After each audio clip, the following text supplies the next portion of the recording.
great guest with us today. We've got Casey Franchini. Did I say that right this time? Yes, you did. First, perfect.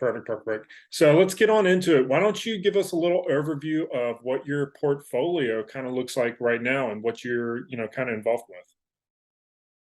Sure. So we are safe real estate investors. We use only our own money at this time, and we just buy one rental at a time. We look for high cash flowing properties that are in high appreciating areas. So they are a little more pricey than typical. And I'm not a big fan of, unit count describing someone's success. To me, it is income that describes success. And we bring in $100,000 a year in rental income. And that's with six single families. Wow. Okay. So 100 grand a year with six single family properties. I mean, you are really killing it. I mean, most people's goals is to get right around that $10,000 a month passive income. And you are, it sounds like, one property away from hitting that magic 10K a month number, but to be at $100,000 a year, how long have you been investing for? So I'll say some of those do have loans on them. So it's not, that's rental income. We do still pay a mortgage, but a lot of them are so close to being paid off, it hardly counts. One day, very soon, most of these will be paid off. And I forgot which other question was. Oh, how long have you been investing? There we go. I knew it was something more into that. So I have been in real estate in some capacity since 2007. For a very long time, real estate has been my life. But it wasn't until we moved to Memphis, Tennessee in 2013 that I said, okay, we're moving into a gold mine here. We have to buy properties. I was a real estate agent before, worked with investors who found flips. I would find flips for investors as an agent back in California. But here it's like, okay, time to buy. So 2016 was when we bought our first investment property. Wow, that's crazy. So you've been doing real estate since 2007 out in Yes. California. So Uh-huh. let's wind this back a little bit and what really got you into real estate, and really got that bug for you. So growing up, my dad bought he bought a crack house when I was in eighth grade, seventh or eighth grade. And it literally they had needles in the walls, like it was a cinder block house. They converted the garage into a dealing room, legit drug house. The people before had like 8 Rottweilers in the backyard. It was something else. He bought it with a VA loan, low money down. And he spent the next 10 years fixing it up all by himself, which I hated going to all those Home Depot trips. But I tell you, I learned a freaking lot about how to fix up houses. And he always said, Casey, you got to buy real estate. You got to buy real estate if you're going to make it. And I'm like, yeah, okay, whatever, Dad. I'm going to go get my degree in college. I'm going to do public relations and all that. And then when the public relations firm shut down shortly after me getting my first real job there, because the guy was in some shenanigans, FBI came, seized all the assets, quite a scene. I said, okay, I'm not really enjoying this hour and a half drive to Newport Beach and back every single day. I'm crying. It sucks. And I said, I don't like this. I know I went to school. I know I got my college degree, but I don't really think that waking up at 7 a.m. and coming home at 7 p.m. for how many years is what I'm supposed to be doing with my life. Maybe this is a sign that I should be doing something else. And I wasn't married yet or had kids, but I knew I wanted that. And I knew I was going to need flexibility because my dad stayed home with me. He was an entrepreneur, always trying new businesses. And I said, that's what I want to do too. So I said, what can give me flexibility and what can I do that I like? And I always knew I loved houses, always fixing the house up with my dad. Open houses was like a hobby of mine. I would go to every open house I could find on the weekends and during the week. I just loved to look at open houses. So I became a real estate agent. But I was really young. I was in my early 20s. I looked like I was 15. And it was really hard for me to get listings for $1 million houses in Orange County, California, when you look like a baby. So I found my niche with real estate investors, and I would help them find flips. So that's what kind of got me started in understanding the investing world side of real estate. Did you enjoy being an agent at that time? Finding investment opportunities for investors, or was it more of a grind when you were doing It it? was a grind. It was a grind because like Memphis is really kind of a small area. If you think about it, you're going to drive an hour radius. That's kind of as far as you're going to go. But in California, I would be driving, I lived in Inland Empire at the time. And so I would drive to the beach. I would drive to Inland Empire, to the desert, to Los Angeles. So I would make hour drives one way to look at properties and one way back all the time. And then it could be a couple hours going to traffic, drive from Inland Empire to Los Angeles could be a 3-hour drive, depending on what time of day you do it. So it was definitely a grind, but I learned a lot.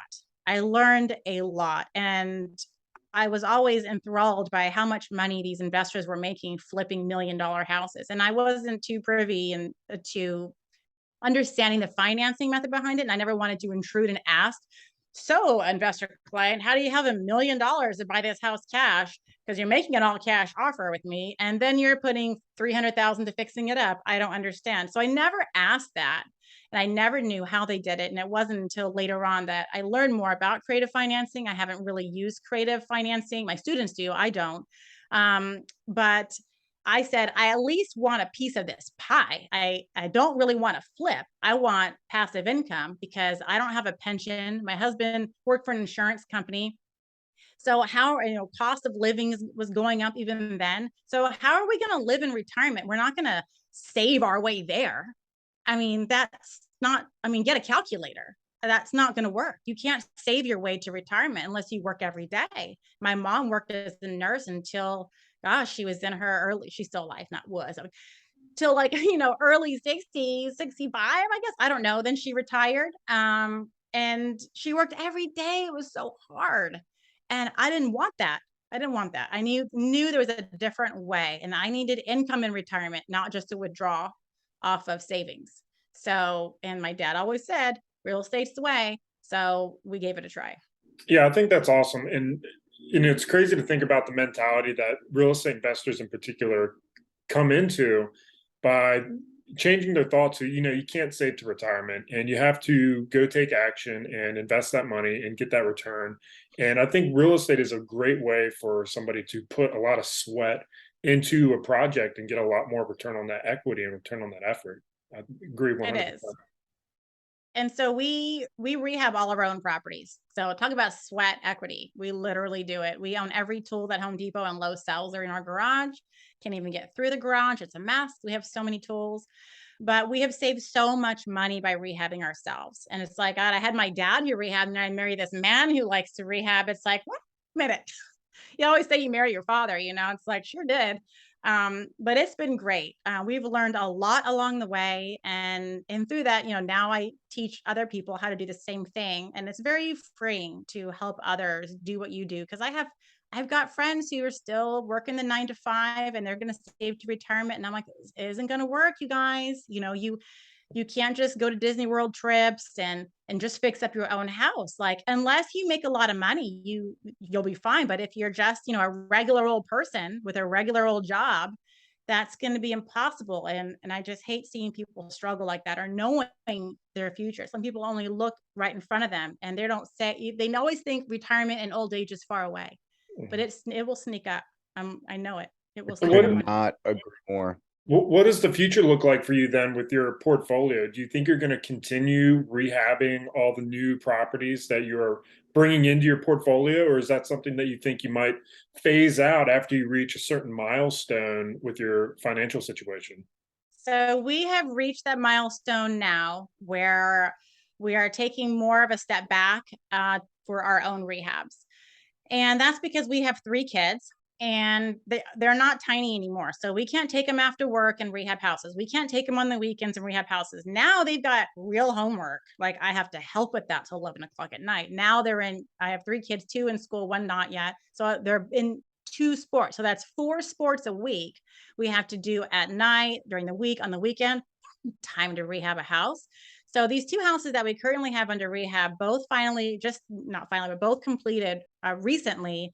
Matter of fact, I just got a message from my contractor right now as we were starting this podcast.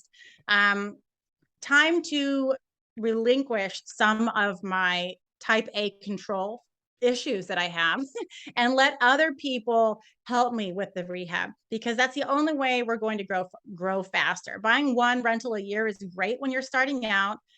But it definitely holds us back. We have more money now than we kind of know what to do with, and we need to buy more properties, but we can't physically rehab multiple houses a year. My husband works, I have coaching students, kids in school, sports, all that.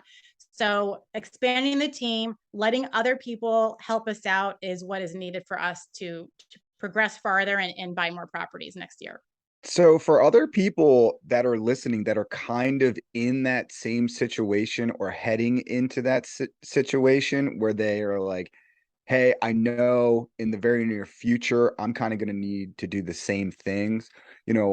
What's a couple tips that you have for people looking to transition to that next phase of their real estate investing journey and kind of push some of those renovations and some of those tasks off to somebody else?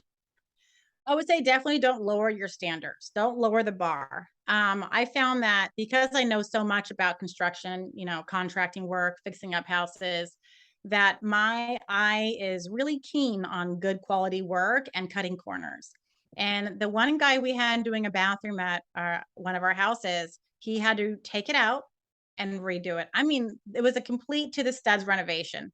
And he redid the whole thing, and it was terrible. And I made him redo it.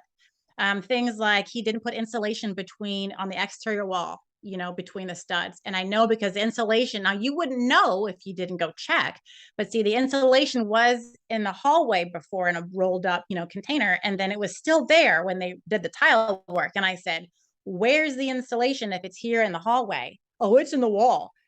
No, it's not in the wall. So you really got to check up on your contractors and really vet them, because sometimes if you let them loose, they're subcontractors. If they're not being watched, it's not the contractor, it's the subs, the guy that's doing the work. They're the ones that are going to cut corners if they're not being babysat.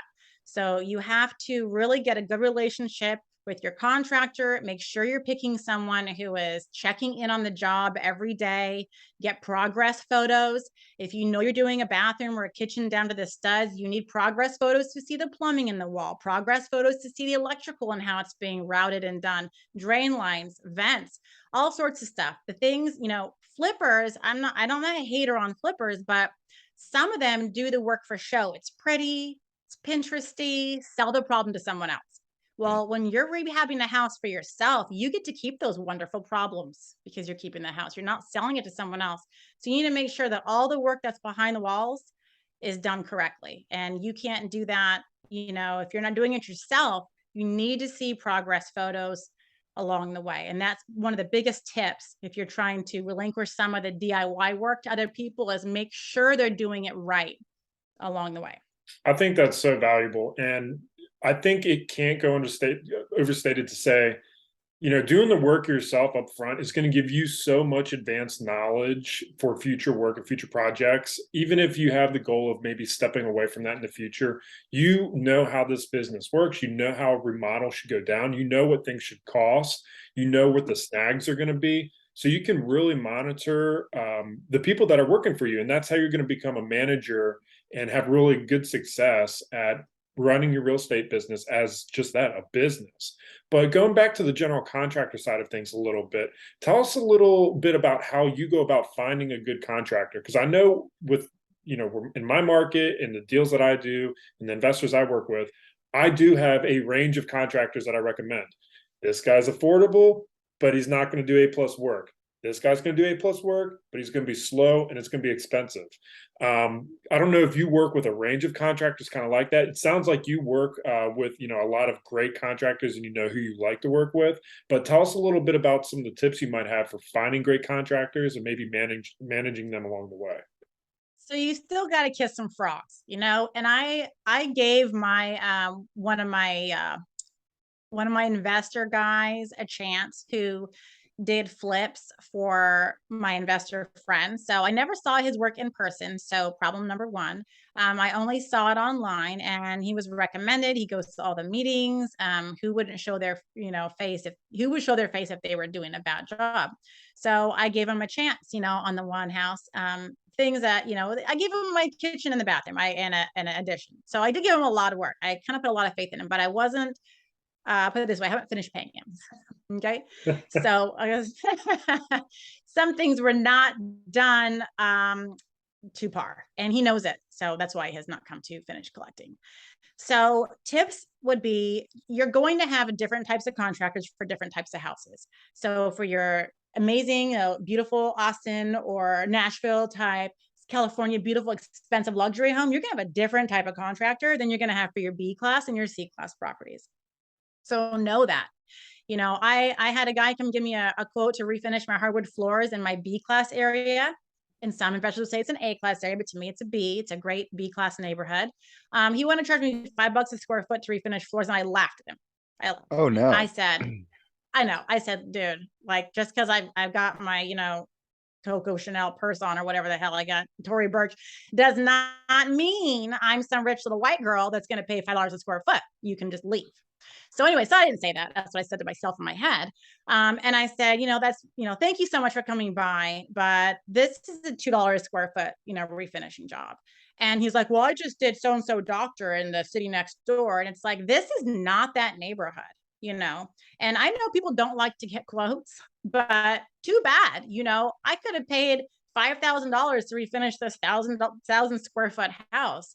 Not needed. So there's different types of contractors, different types of subcontractors. They do different types of work. So you have to find the right ones to fit the bill. And my real advice, which I didn't really even take myself at the time, was start off with the contractors, give them smaller jobs first. Now I know the big contractors don't like small jobs, they only like big jobs. So, you know, take that with a grain of salt, but give them little bits at a time and see how they do. If the quality of work is there, if they show up on time, if they bill you what they say they're going to bill you, and they don't do a lot of add-on, oh, it's going to be more, it's going to be more, oh, I forgot about this. If you like them, give them bigger jobs, give them bigger jobs. And look, now you've got a team that can flip a whole house unseen, maybe and you're on vacation because you trust them. But that takes time. You can't just go out and find someone to do that with. People will be great for one person and then you use them and you're like, these people are terrible. So it's all about personal experience, no matter who's going to recommend them.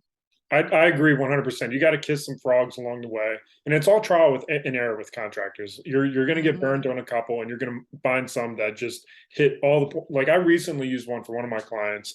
Had never used them before. He came in the lowest bid, wanted to start work tomorrow, and then the finished product was like amazing. And I just never thought about giving him a chance because I'd used these other contractors historically, and I had an okay relationship with them. And it's okay once you get into a groove with a certain contractor to maybe switch it up a little bit and go with someone new just to try and get new blood in there and try, Yeah. you know, see what else the service could be. Yeah, because you know their prices will creep up too. They go, "Oh, she's always okay with my price." You know, let's just raise it on her. You know, like lenders have done that, and I'm like, "See ya."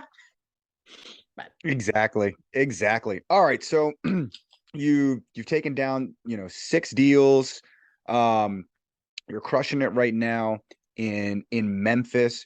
What is your, financial independence goal? What's that, portfolio looking like over the next year to 24 months, especially given this current, kind of economic situation, housing market situation that we're all kind of in right now? There's a lot of fear going on. What are you doing and what's your goal?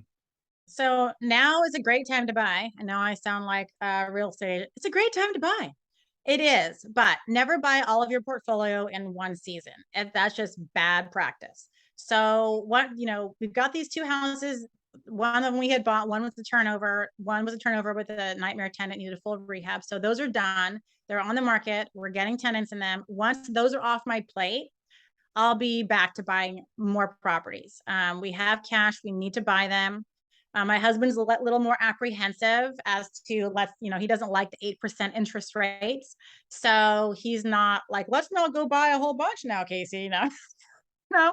And I'm like, I know, you shouldn't buy, everything in 1 year, but I'm making these connections. And I'm really trying to, I hate the word scale, but I need to spend my money or I'm losing it to inflation. We can't keep it in the bank anymore. We already bought a truck all cash. We needed one. So we bought a travel trailer for fun. So we bought a toy. I need to buy more real estate. So I'm hoping to buy, I'd love to buy at least 3 properties tomorrow. Again, I am very, next year, I'm very conservative. I'm very conservative. I would also like to buy short-term rental if that works out. Although with interest rates, the thing is with short-term rentals, with lake houses and all that, the demand was crazy over the past couple of years and now it's not. So I might have to do a little off-market research and hard work to find some properties that have just been sitting vacant on the lake that some old lady owns and would like to sell, but hasn't thought about it, or maybe no one's rang the bell and said I'll buy it. So I might do that if I feel like doing the work, because I love a vacation home slash Airbnb, but I wouldn't necessarily use it solely for income because I am worried about the recession. I'm worried about people taking vacations and having less money and going on vacation more. So I'm not going to buy a property, a short-term rental for income. I'm going to supplement my income. I'm going to supplement the payment with some short-term rentals, but I'm going to be okay if it breaks even or makes a little bit of money because it's going to be for me. To me right now, short-term rentals are going to be very risky in the next 12 months. If you have literal no money and you're going to put it all into a short-term rental because you want to make $1,000 a month, to me, that's scary. I would say don't do that. But definitely the plan is to buy more rental properties. I'm teaming up with, I've been talking with a local turnkey company who they helped me with one of my properties. I've been against turnkey companies for a long time. But this one, I have my hands in, what they do, and I would feel more comfortable with them helping me go faster with buying properties and getting them rent ready because I'm allowed to watch the work and make sure that it's done well.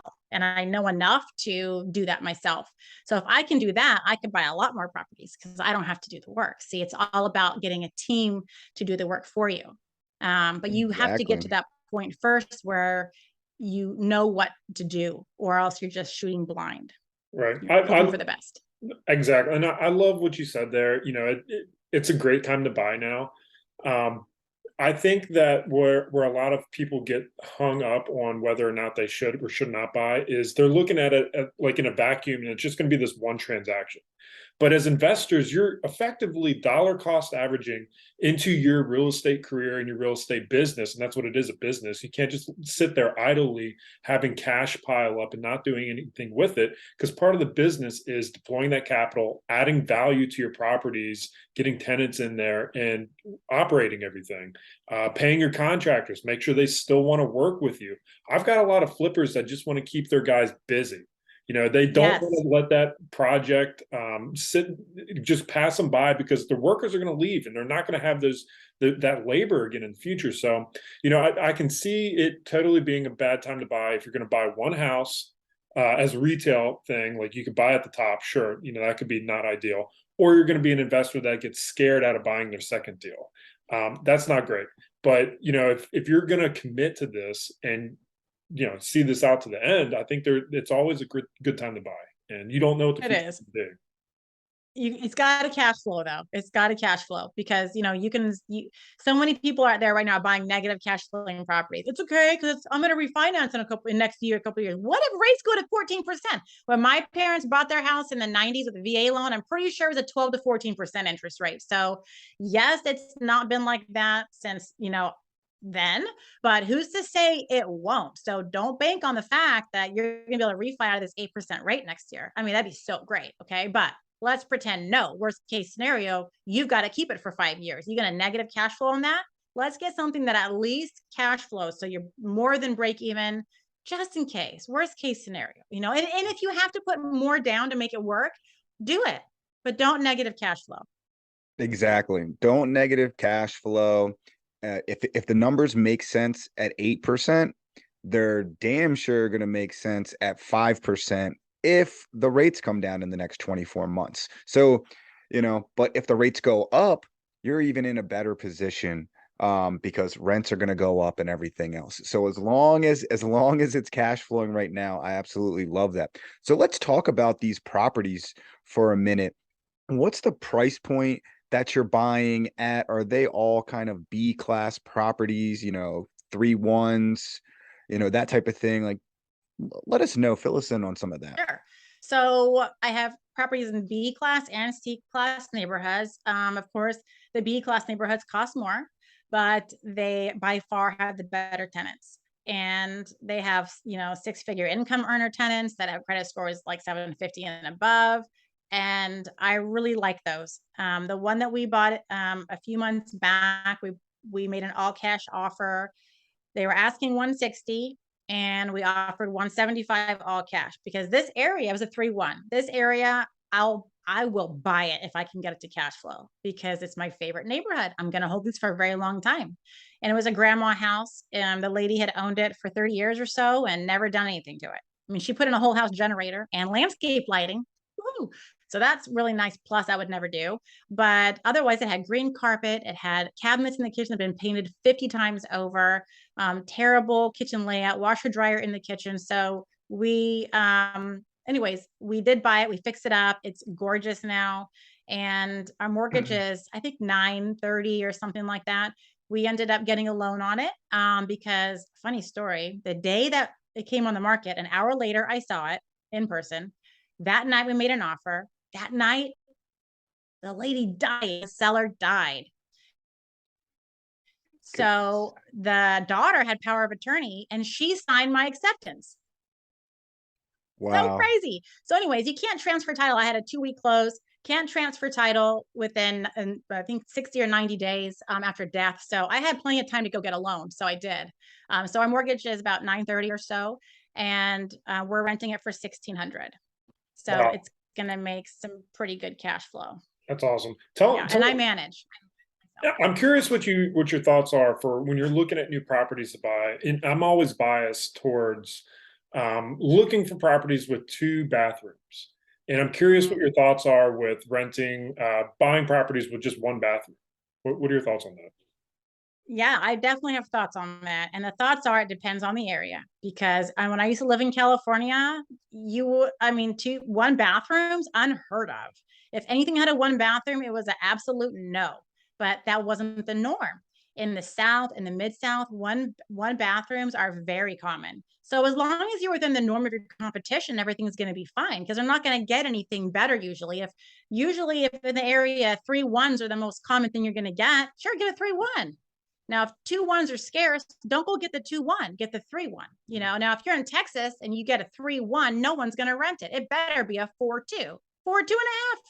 Better be big, you know. So it really depends on the area. And I used to think 3-1s were a no until I moved here. I'm like, this is very common, nothing to be scared of. Obviously, the more bathrooms, the better. But that doesn't mean not to buy the 3-1 if there's a deal. Mhm. Yeah, in my market, I've just seen more 3-1s available. And there's obviously a preference. Like people with families are going to want 2 bathrooms for obvious Of reasons. course.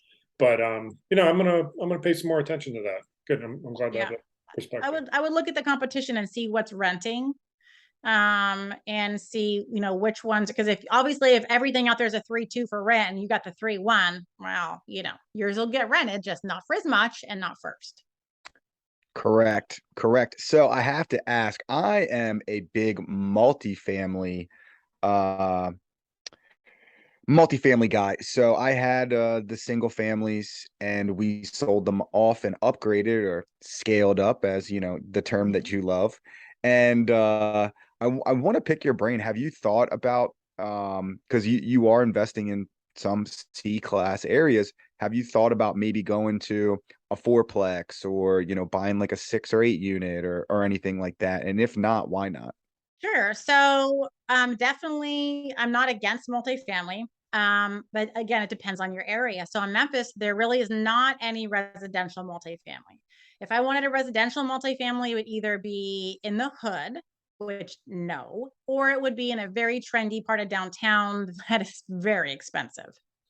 So there's just no multifamily really out here. And I have students who invest in the Midwest, and we definitely look at small multifamily. Now, if I'm going to go commercial, there are a lot of complexes around here that I could get. There are 8 plexes, 6 plexes, 15, 10. But the problem with Memphis, and this isn't everywhere, obviously, is the quality of tenant you're going to receive with rents that are that low. And again, I want something easy that's going to appreciate, that's going to give me high cash flow with low turnover. And if I buy a 6-plex and it looks good on paper, but they're only paying $650 a month in rent, I'm getting a person that can only afford $650. And that's the kind of person that's going to take care of my house. No, thank you. So one day when I'm a zillionaire and I'm a Grant Cardone and I can go, or if I want to be a part of a syndication and I want to go in on some high quality complexes, I would do that. But not out here. There's, I can't personally afford the multi-million-dollar ones that would garner a $1,000 plus a month rent. Great answer. And I love it. And I think there's a lot of other people listening that are kind of in the same situation where maybe, they have, there's a ton of affordable single family properties available, but they're kind of in the same boat. Like there's not a lot of multifamilies that are in good areas because, the number one thing everybody says with real estate is location. And if you're trying to skirt your numbers, because it looks good on paper, but it's a area, you're gonna have problems. And the last thing a first-time investor or a newbie investor wants is to deal with a bunch of headaches and a bunch of problems.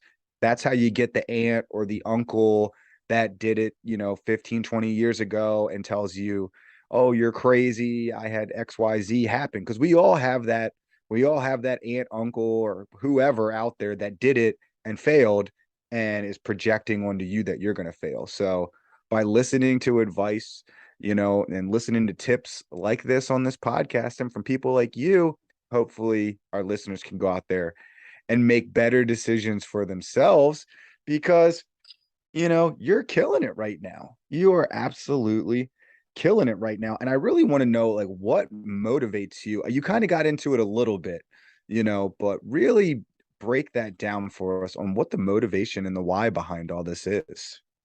First of all, there's a lot of ways to invest your money. It doesn't have to be real estate. It could be anything. It could be stocks. There's a bunch of new things out there. NFTs. What's that? I don't know.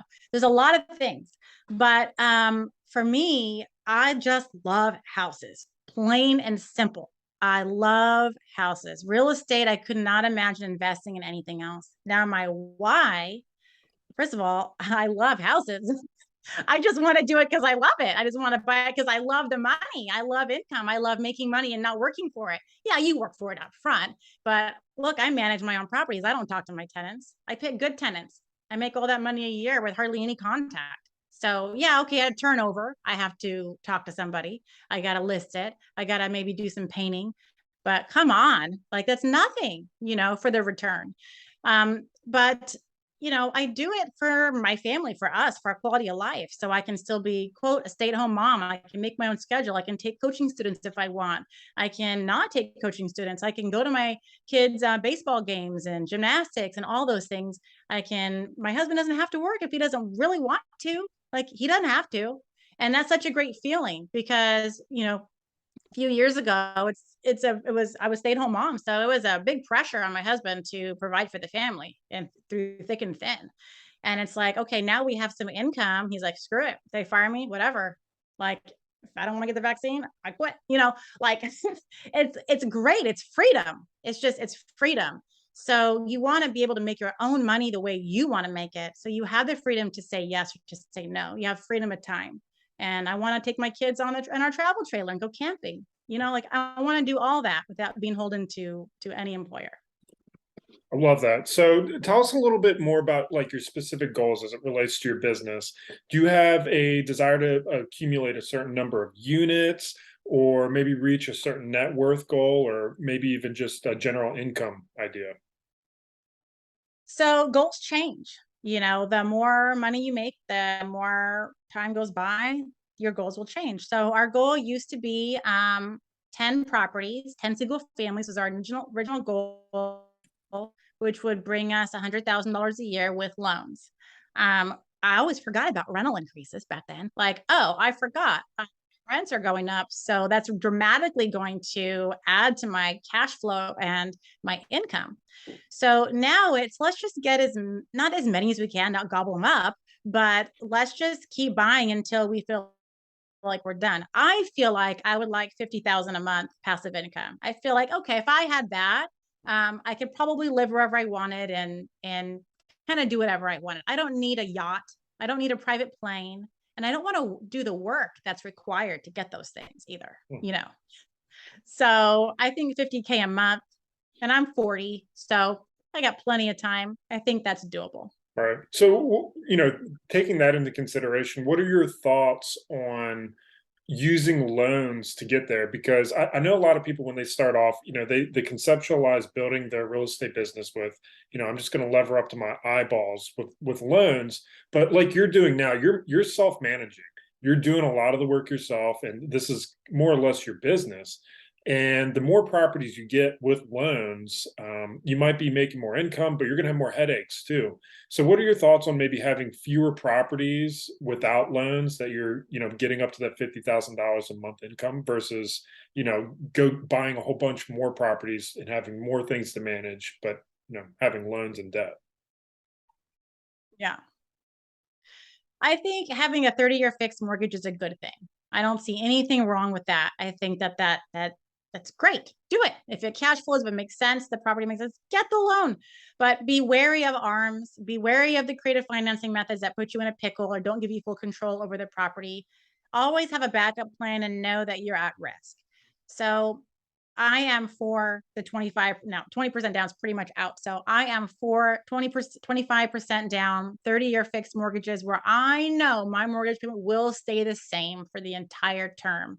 I will get those all day long, whether it's, through my own name as like a conforming loan or through a DSCR loan. I'm okay with either option as long as I can get a 30-year fixed. I know my husband's going to have a problem if I come to him and say, let's do a 5-1 ARM. I would never even want that, but he's going to be like, no.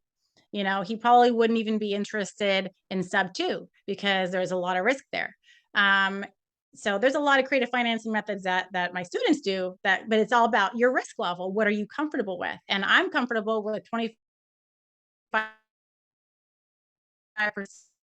down properties. I'll probably stick with single family unless something drastic happens again and I can get into multifamily as a $1,000 a month or more rental price, just because I need that quality of tenant. I want that. I only want that.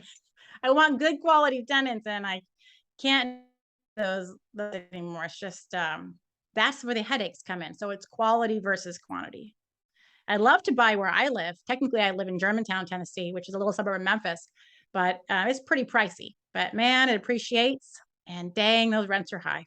So one day I'll be buying A-class properties, putting a bunch of money down because cash flow is great, right? But no one's getting rich off $300 a month. Come on, no.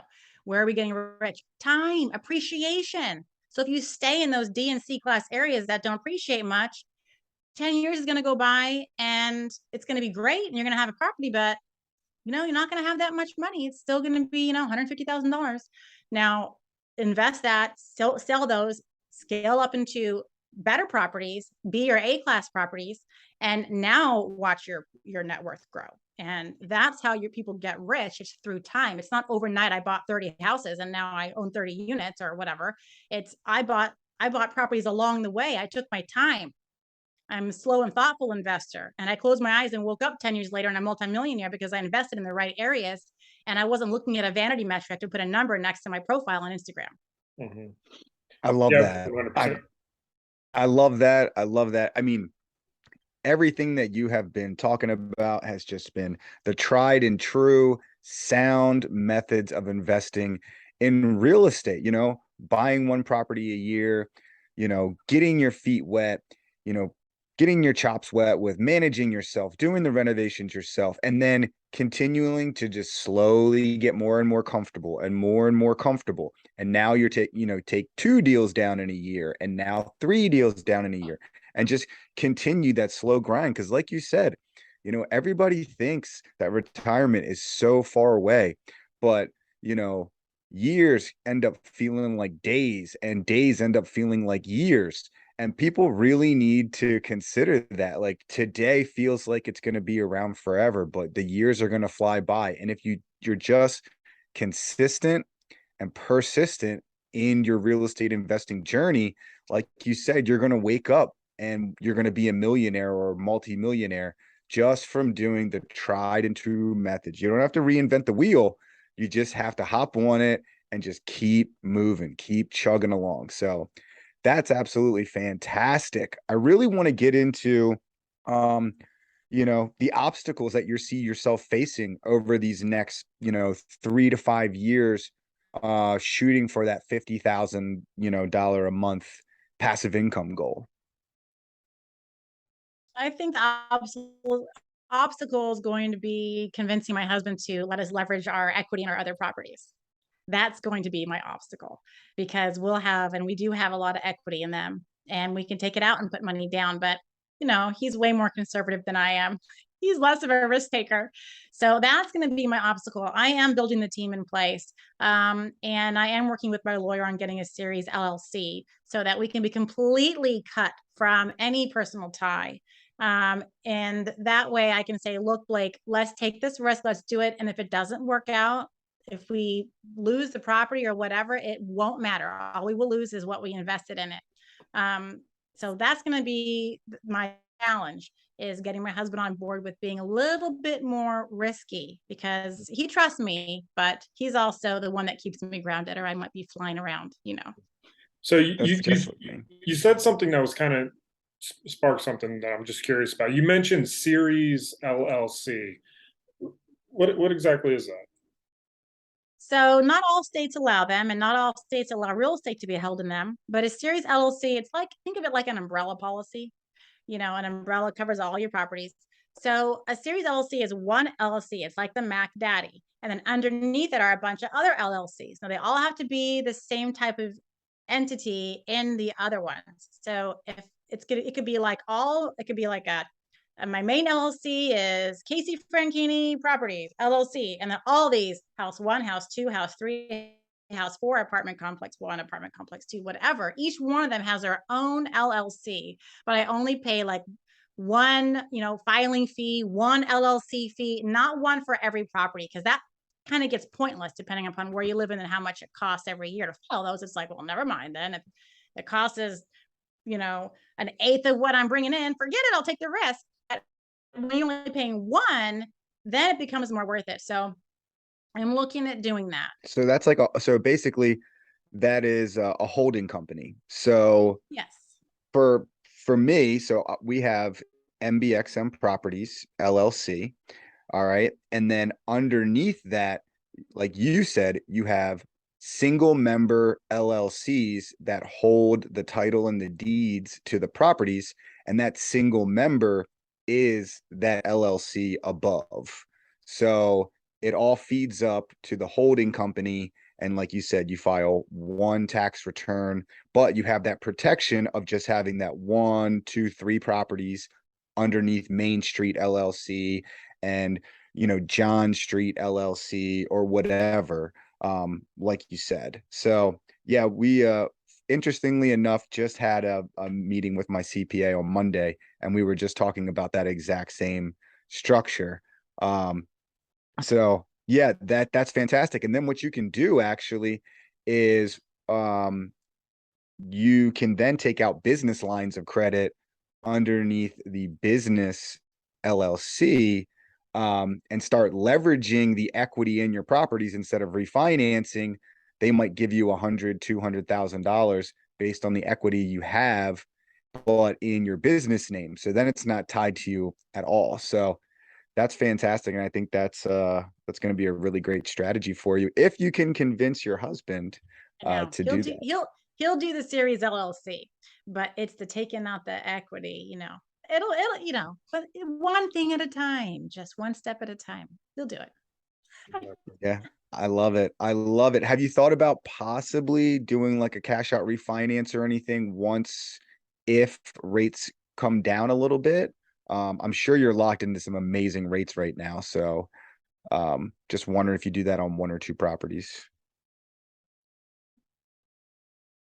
No, we won't. But what we would do is we would pay off the cheap property. We pay off the properties with the high interest rates first. So we would lessen that, and we probably won't do any cash out refis. We would probably just get lines of credit if we needed to borrow. I love it. I love it. I love it. I love it. Before we jump into our final segment, you've given out a ton of great advice.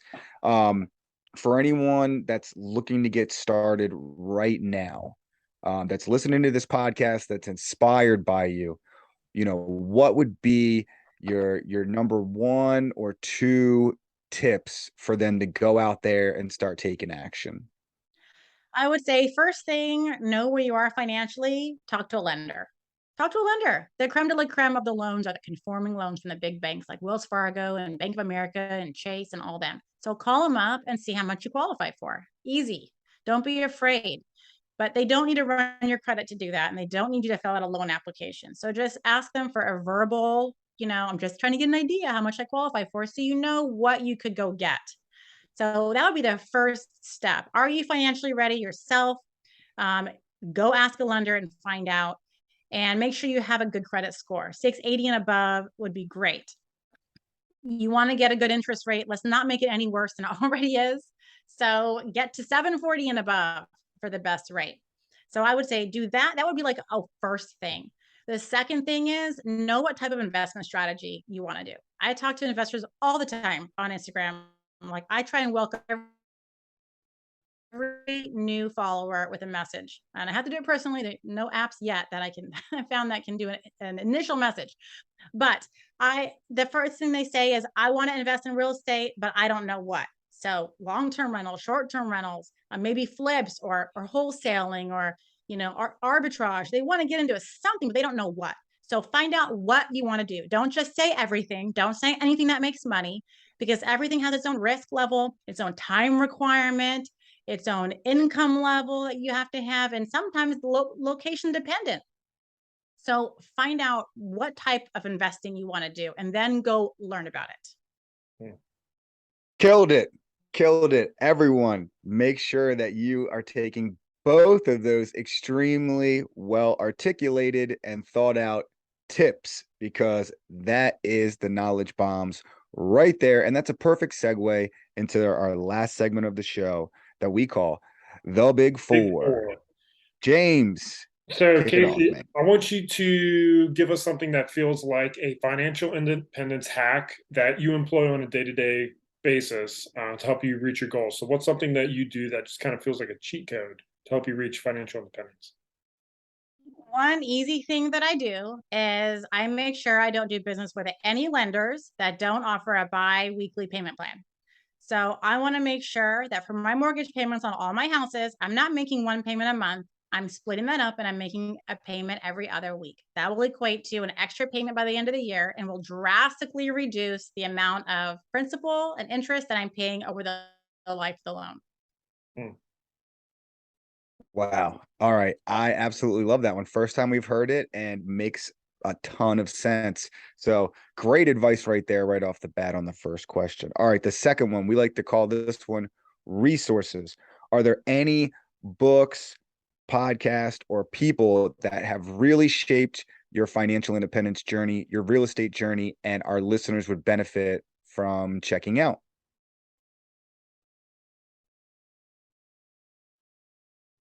I would say if you're looking to get involved with real estate investing, one of the best resources you could do is to look for a local investor group. And you can check, what's it, uh, nationalria.org.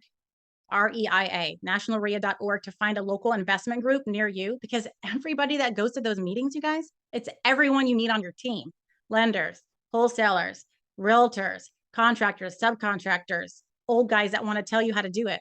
They're all there. So I'll tell you, I never read an investment book on real estate. I think I bought some of Brendan Turner's just because, well, I should probably read them, but that was just basically last year. Never read an investment book.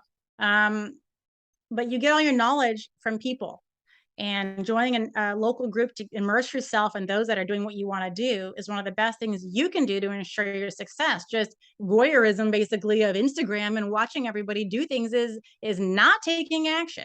You need to take action and put yourself out there and join some investor groups. So you can find them at nationalria.org, see what's local to you. Yeah, I mean, I think that's an important lesson right there. The easiest way for people to hide behind, the future success is to buy another book, Like you're not going to really take the next step by just buying another book and reading some pages and, just thinking about things. You got to go take action and meeting people in person. There's no substitute for that because you're going to see what they're doing and you're going to become very motivated from it as well. So I think that's a great suggestion. So Casey, for our next question, we call this one the future you. I want you to paint Casey's world 5 years from now, 5 years in the future, either business or personally. What does your life look like in 5 years? In 5 years, I would like to be living in my dream home, not living in Memphis anymore, maybe Colorado, having an even more successful coaching program. I love to speak. So speaking on stage is something I've always enjoyed, and just continually, adding to my rental portfolio and becoming just a stronger and stronger investor. Like I can feel the power. Like I could feel it, it's happening now. And as long as you believe in yourself and you take action, anything you want can come true. Love that. Man, that sounds like it's going to be a great 5 years. So life will be good, and that'll be 45, so still plenty of time to enjoy it. I love it. All right. So for everyone out there who is feeling inspired, feeling motivated, they want to start following you, they want to reach out to you, where's the best way for them to reach out with you, connect with you, maybe even talk about coaching and mentoring?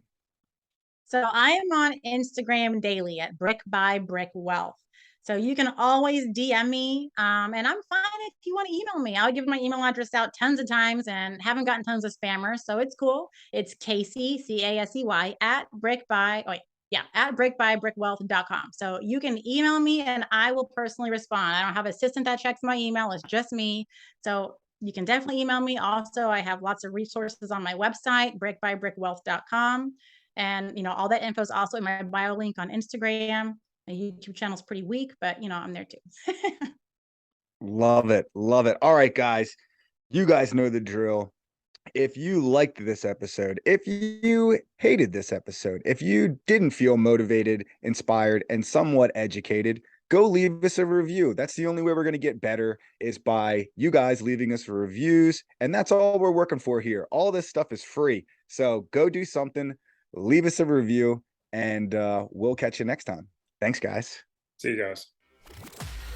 Thank you for listening to the Real FI podcast, where you learn from the investors that have lived the hard lessons for you. To connect with us during your pursuit of financial independence, be sure to join our community by following us on Instagram or emailing us at info@therealfi.com. If this content made you financially, mentally, physically, or spiritually richer, please make sure to leave us a positive review on your preferred content platform. Cheers to kicking the 9 to 5.